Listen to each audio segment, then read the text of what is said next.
بسم اللہ الرحمن الرحیم۔ بسمی شروع کرتی ہوں اللہ کے نام سے، الرحمن جو نہایت مہربان، الرحیم رحم کرنے والا ہے۔ الف لام میم یہ حرف مقاطعات ہے۔ ذالک الکتاب یہ کتاب، لا ریبہ نہیں شک، فیہ اس میں، ہدن ہدایت ہے، للمتقین متقین کے لیے۔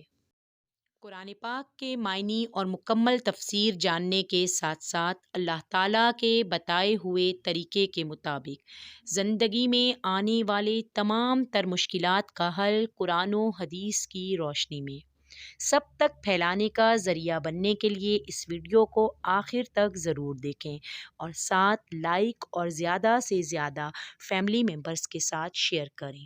اور اگر آپ ہمارے چینل پر نئے ہیں تو چینل کو سبسکرائب کریں اور بیل نوٹیفیکیشن ضرور آن کریں تاکہ میری ہر نئی آنے والی مفید ویڈیو آپ تک بروقت بآسانی پہنچ سکے۔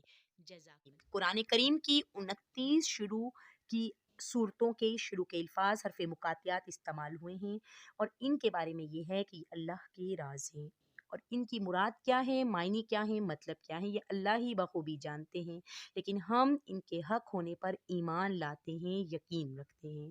یہاں یہ بات یاد رہے کہ اللہ تعالیٰ نے نبی صلی اللہ علیہ وآلہ وسلم کو بھی حروف مقاطعات کا علم عطا فرمایا تھا۔ ایک قول یہ بھی ہے کہ یہ ایک ایسا راز ہے جسے اللہ تعالیٰ نے اپنے علم کے ساتھ مخصوص فرمایا۔ تقریباً ایسی ہی روایات خلفائے اربعہ میں دیگر صحابہ رضی اللہ تعالیٰ عنہ سے بھی منقول ہیں اور ممکن ہے کہ صحابہ رضی اللہ تعالیٰ عنہ نے یہ مراد لیا ہو کہ یہ حروف اللہ تعالیٰ اور اس کے رسول کے درمیان راز و نیاز ہیں جنہیں دوسروں کو سمجھانا ضروری نہیں تھا۔ لا ریب فیہ کہ یہ ایک ایسی بلند شان والی کتاب ہے کہ اس کے حق ہونے میں کوئی شک و شبہ نہیں۔ قرآن پاک اپنی حقانیت کی ایسی واضح اور مضبوط دلیل رکھتا ہے جو ہر عقل مند انسان کو اس بات کا یقین کرنے پر مجبور کر دیتی ہے کہ یہ اللہ کی طرف سے نازل کردہ ہے۔ اس کے بعد ہدی للمتقین کہ ہدایت ہے متقین کے لیے، ڈرنے والوں کے لیے، اور جو اللہ سے نہیں ڈرتے انہیں قرآن کریم سے ہدایت حاصل نہیں ہوتی۔ یاد رہے کہ قرآن کریم کی ہدایت و رہنمائی اگرچہ مومن اور کافر ہر شخص کے لیے لیکن متقین کے لیے خاص ہے۔ اب یہاں ہم بات کریں گے کہ تقوی سے کیا مراد ہے۔ نفس کو خوف کی چیز سے بچانا اور شریعت کی اصلاح میں یہ کہ تقوی کا معنی یہ ہے ہر اس کام سے بچنا جسے کرنے یا نہ کرنے سے کوئی شخص عذاب کا مستحق ہو، جیسے کفر وغیرہ سے بچنا، یہ سب جو ہے وہ تقوی میں شمار ہوتا ہے۔ اسی طرح سے تقوی کی اگر اقسام پر میں بات کرتی چلوں تو کفر سے بچنا، بد مذہبی سے بچنا، کبیرہ گناہ سے بچنا، صغیرہ گناہ سے بچنا، نفسانی خواہشات سے بچنا، اللہ سے دور لے جانے والی ہر چیز کی طرف توجہ کرنے سے بچنا، یہ تمام چیزیں تقوی میں شامل ہیں۔ قرآن عظیم اس 7 مرتبوں کی طرف ہدایت کرتا ہے، رہنمائی کرتا ہے۔ آگے آیت بیان ہوتی ہے کہ الذین یؤمنون جو لوگ ایمان لاتے ہیں بالغیبی غیب پر اور قائم کرتے ہیں نماز کو، ومما رزقناہم اور جو رزق ہم نے ان کو دیا، ینفقون اس میں سے خرچ کرتے ہیں۔ غیب پر ایمان لانا، بنا دیکھے ایمان لانا، یہاں اس آیت سے لے کر آگے کی 3 آیتیں یعنی ہم المفلحون تک کی آیتیں یہ مومنین کے بارے میں ہیں جو ظاہری اور باطنی دونوں طرح سے ایمان والے تھے، انتہائی مضبوط ایمان، ظاہری بھی اور باطنی بھی۔ لیکن اس کے بعد کی 2 آیتیں ان لوگوں کے بارے میں ہیں جو ظاہری اور باطنی دونوں طرح سے کافر تھے۔ اس کے بعد کی جو 13 آیتیں سورہ بقرہ میں آگے بیان ہوں گی وہ یاد رکھیے گا، آپ کے علم میں ہونا چاہیے، منافقین کے بارے میں ہیں جو کہ باطن میں کافر ہیں اور اپنے آپ کو مسلمان ظاہر کرتے ہیں۔ آیت کے اس حصے میں متقی لوگوں کی ایک خوبی بیان کی گئی کہ وہ لوگ بغیر دیکھے ایمان لاتے ہیں، یعنی وہ ان تمام چیزوں پر ایمان رکھتے ہیں جو آنکھوں سے پوشیدہ ہیں مگر نبی صلی اللہ علیہ وآلہ وسلم نے اس کے بارے میں خبر دے دی، جیسے قیامت کا قائم ہونا، اعمال کا حساب ہونا، جنت و جہنم کا ہونا۔ اور ایک قول یہ بھی ہے کہ یعنی کہ دل میں ان تمام چیزوں کا پکا یقین رکھنا۔ اب اگر ہم ایمان کے متعلق چند باتوں کا ذکر کرتے چلیں کہ ایمان بندے کا سچے دل سے ان تمام باتوں کی تصدیق کرنا، ضروریات دین کسی ایک ضرورت دین سے بھی انکار نہ کرنا، عمل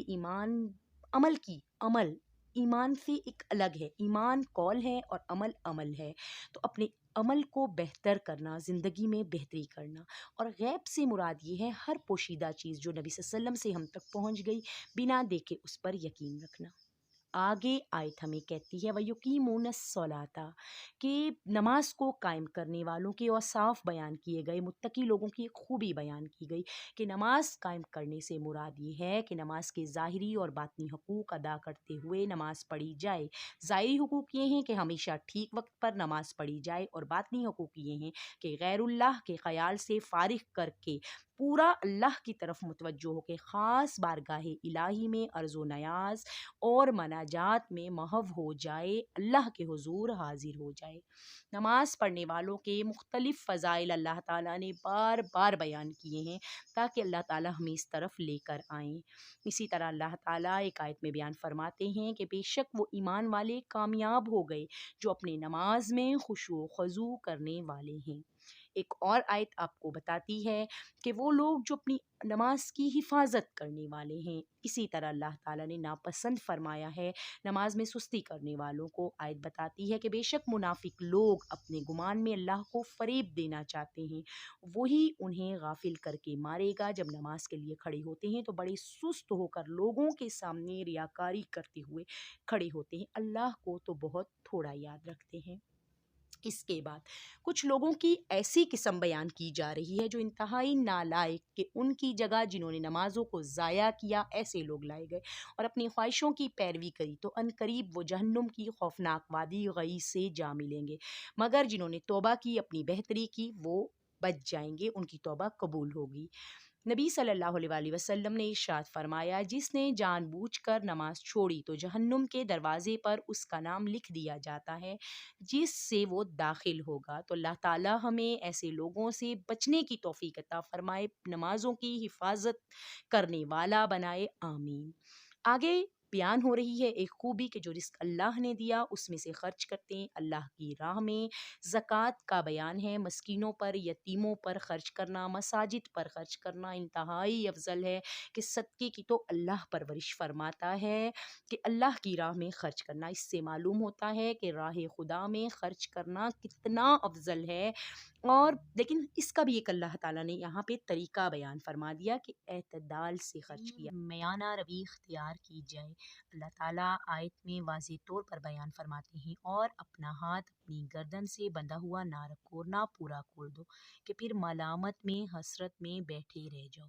اللہ تعالیٰ کی آیتیں واضح کرتی ہیں کہ اور وہ لوگ کہ جب خرچ کرتے ہیں تو نہ حد سے بڑھتے ہیں نہ تنگی کرتے ہیں، ان دونوں کے درمیان اعتدال کرتے ہیں۔ تو اگر ہم کامل لوگوں میں شامل ہونا چاہتے ہیں تو اس خوبی کو ہمیں اپنانے کی اللہ توفیق عطا فرمائے، آمین ثم